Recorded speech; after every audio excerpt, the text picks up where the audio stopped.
Hello students, welcome to the world of economics. Today our topic is expenditure method of calculating national income. As you know, there are three methods.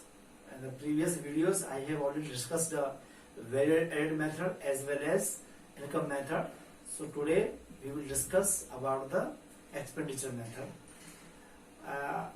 In the expenditure method, we should add all the expenditure incurred by the firms, government, private companies.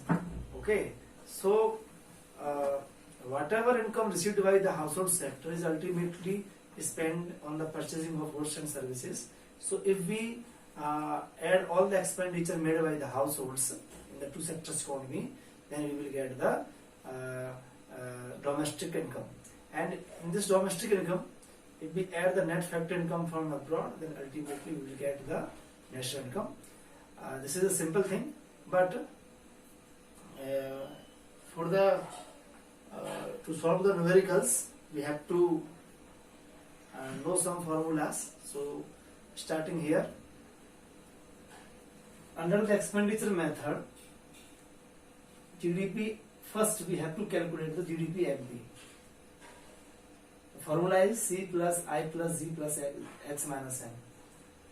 In the value added method, we also calculate first GDP MP. Similarly, in the expenditure method, we also calculate first GDP MP. But in the income method, we calculate NDP FC. So here C for private final consumption expenditure. It is the final in the sense that the expenditure made on the final goods and services by the private people. So this is the private final consumption expenditure. And next one is the I. I is the investment expenditure. Actually, the other name of I is the gross domestic capital formation, GDCF. And the GDCF includes business fixed investment, the investment made by the private people, the businessmen, for the purchase of machinery, equipments, building. Okay, so all the expenditure made for the purchase of machinery, equipments, building of the firm comes under the business fixed investment. Second one is the government fixed investment. Governments also made investment expenditure on the construction of bridges, dams. So this investment expenditure comes under the government fixed investment. And third one is the investment on residential construction by the households. So households also spend a lot of money to construct their residential buildings for themselves. So the whatever expenditure made by the household to construct the residential buildings comes under the investment on the residential construction by the households. These three components are collectively known as the GDFCF, gross domestic fixed capital formation. Capital formation is nothing, it is the investment. So gross domestic fixed capital formation, fixed investment. But if we add in the fixed investment the inventory investment, that is change in stock. Inventory means inventory includes unsold finished goods, semi finished goods, and the raw material. All these comes under the inventory. So this it is assumed that the firm itself purchase all these things. So it comes under the inventory investment, and it is also known as the change in stock. And change in stock can be calculated by the closing stock minus opening stock. So the sum of all these four come under the GDCF, gross domestic capital formation. Okay, in the numerical examples you will find GDCF. GDCF may be given in the directly, it will be given gross domestic capital formation. Sometimes GDCF is not directly given in the question in the numericals, and its component are given. What component? Gross domestic fixed capital formation, it is given. and change in stock is also given. So you have to add these two components, you will get gross domestic capital formation. Sometimes gross domestic fixed capital formation is not given, net domestic fixed capital formation is given, and depreciation plus change in stock is also given. So if these three components are given, then you have to add all these three components. Okay, and if these two components are given, then add these two components, you will get GDCF. GDCF is the most important concept. You must be understand this very clearly. Gross domestic capital formation. हो सकता है कभी कभी क्या होता है, इसकी value सीधे दे दी जाती है, लेकिन कभी कभी क्या करता है, उसकी वैल्यू सीधे नहीं दी जाती है, वो क्या करता है, इसको टुकड़ों में इसके कुछ कंपोनेंट में डिवाइड करता है, जैसे gross domestic fix capital formation. Okay, ये जो चीजें मैंने आपको बताई हैं, ये बिजनेस फिक्स इन्वेस्टमेंट, ये न्यूमेरिकल में नहीं दी जाती, लेकिन आपको इसका बेसिक कॉन्सेप्ट समझने के लिए आना चाहिए. एग्जाम में जो न्यूमेरिकल में क्या दिया जाएगा, जीडीसीएफ दिया जाएगा या एनडीएफसीएफ दिया जाएगा, डेप्रिसिएशन दिया जाएगा, चेंज इन स्टॉक दिया जाएगा. तो इनको ऐड करके क्या करेंगे आप, जीडीसीएफ आप कैलकुलेट करेंगे. एंड नेक्स्ट टर्म जो आता है दैट इज द जी. जी जो है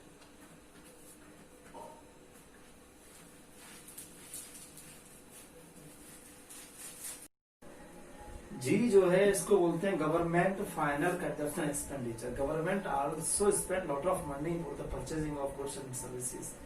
okay, like he spent lot of money to purchase food grains and uniform for the defense personnel, and similarly the government made lot of expenditure on his employees. So this comes under the government final consumption expenditure. X minus M, it is this is known as net export, and it is the export in sense it is the difference between export minus export, and import means exports minus imports. And this is the value of GDP. MP you can calculate by putting all these values. Then we have to calculate national income, that is the NNP FC. So the formula from GDP MP से भी हमें calculate करना है NNP FC. तो मैंने आपको बताया था कि G को कन्वर्ट करना है किसमें, नेट में, तो माइनस डेप्रिसिएशन, डोमेस्टिक को कन्वर्ट करना है नेशनल में, प्लस NFIA, और आपको एमपी को कन्वर्ट करना है एफसी में, तो minus NIT, net indirect tax. तो आप क्या कर लेंगे, एनपीएफसी आपकी नेशनल इनकम करके आ गई. इस तरीके से हम क्या कर सकते हैं, एक्सपेंडिचर मेथड से हम नेशनल इनकम को कैलकुलेट कर सकते हैं. ओके, आई थिंक आपको समझ में आ गया होगा. हम इस पर थोड़ा न्यूमेरिकल करेंगे. Let's solve this question. Numerical question है, find out national income using expenditure method. We have the items and the rupees in the flow. Expenditure method मैंने आपको बताया था कि जब भी expenditure method आता है तो आपको क्या करना है, GDPMP कैलकुलेट करना है. क्या करना है, GDPMP. देखो सबसे पहले क्या निकालना है, GDPMP. NDPMP निकाल सकते हैं, लेकिन आप GDPMP निकाला करो, उसके सब में एक सिमिलरिटी बनी रहेगी और आसानी से कर सकेंगे. तो formula C plus I plus G plus X minus M. अब C क्या है, C होता है प्राइवेट फाइनल कंजप्शन एक्सपेंडिचर. देखो कहां पर इसमें प्राइवेट फाइनल का एक्सपेंडिचर कितना है, 600. I क्या होता है, gross domestic capital formation. Gross domestic capital formation. अब याद है वो दिया है कहीं, केवल है क्या, नहीं है, क्या दिया हुआ, net domestic fix capital formation दिया गया है. और क्या, अब ये नेट है तो इसमें 3 चीज ऐड करनी पड़ेंगी हमें, net domestic fix capital formation plus depreciation, तो बन जाएगा gross domestic fix capital formation plus change in stock, तो बन जाएगा आपका gross domestic capital formation. Okay, gross domestic fix capital formation. Okay,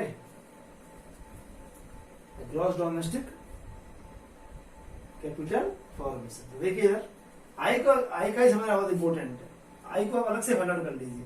आई का मतलब होता है GDCF. Gross domestic capital formation.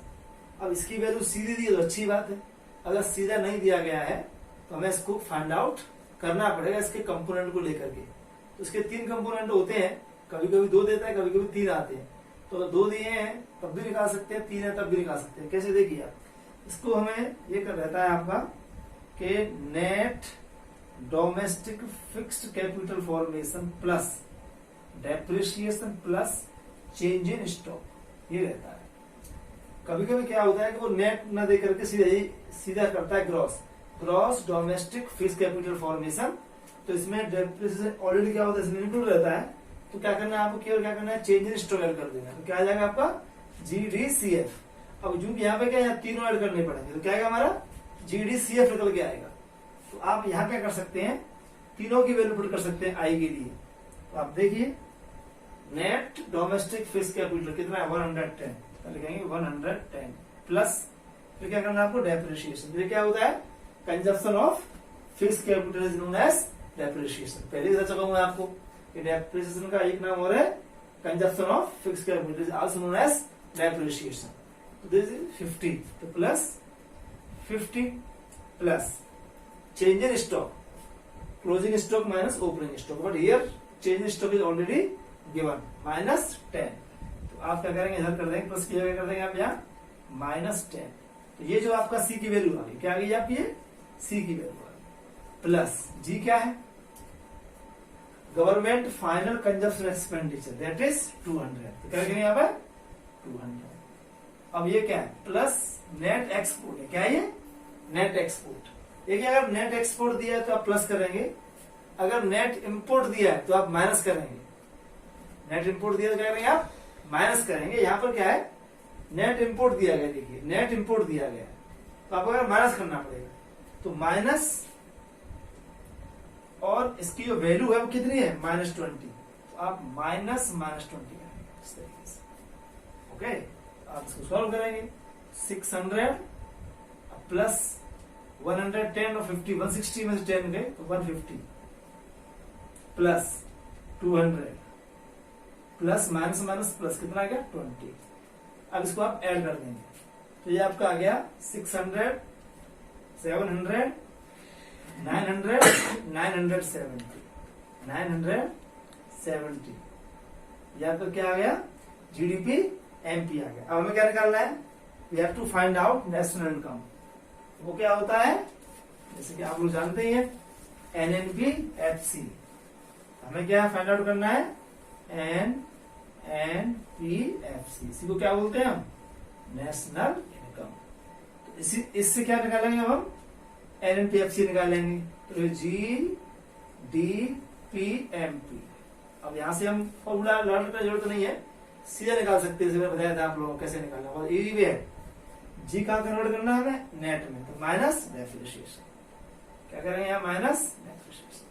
अब देखिए ये डोमेस्टिक है, ये क्या है नेशनल है, तो क्या करेंगे हम plus NFIA net factor income from abroad. अब क्या करना है हमें MP को कन्वर्ट करना है FC में, तो minus NIT net indirect tax. अब वैल्यू पुट कर दो, ये कितना वैल्यू दिया गया है 970। कितना डेप्रिसिएशन है ये वाला, कंजप्शन ऑफ फिक्स्ड कैपिटल, इसको क्या बोलते हैं हम डेप्रिसिएशन बोलते हैं। डेट कितना है 50, तो माइनस कितना आ गया 50। Net factor income from abroad होनी चाहिए, यहाँ क्या दिया गया है फैक्टर इनकम फ्रॉम अब्रॉड, ये मानना नहीं जाएगा। अगर ये भी दिया गया है फैक्टर इनकम फ्रॉम अब्रॉड तो होना चाहिए एक और दिया होना चाहिए फैक्टर इनकम टू अब्रॉड, तब फिर उनका डिफरेंस करेंगे तो क्या जाएगा net factor income from abroad. कभी कभी क्या होता है वो सीधा क्या दे देता है net factor income to abroad देता है, क्या देता है 2। अगर फ्रॉम है तो प्लस करेंगे, 2 दिया है तो क्या करेंगे हम माइनस। तो यहाँ चूंकि 2 दिया हुआ है तो आप क्या कर देंगे net factor income from abroad कर देंगे, इनकम माइनस करेंगे यहाँ पे net factor income from abroad NFIFA net factor income from abroad. तो कितना है इसको माइनस करना पड़ेगा, तो माइनस इसकी वैल्यू पुट करो। Net factor income to abroad दिया, 2 का माइनस करते हैं और net factor income from abroad को क्या करते हैं प्लस करते हैं। ये 10 है तो माइनस क्या कर देंगे आप, सीधे सीधे कर देंगे हम 10 करेंगे।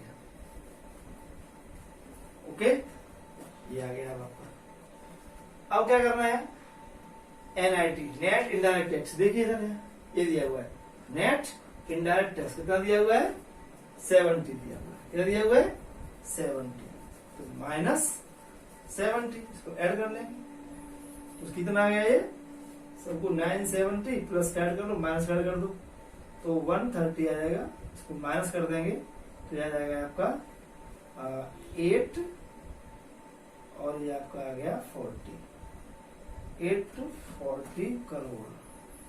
इतना क्या आ गया आपका नेशनल इनकम आ गया। तो इस तरीके से क्या कर सकते हैं हम नेशनल इनकम कैलकुलेट कर सकते हैं।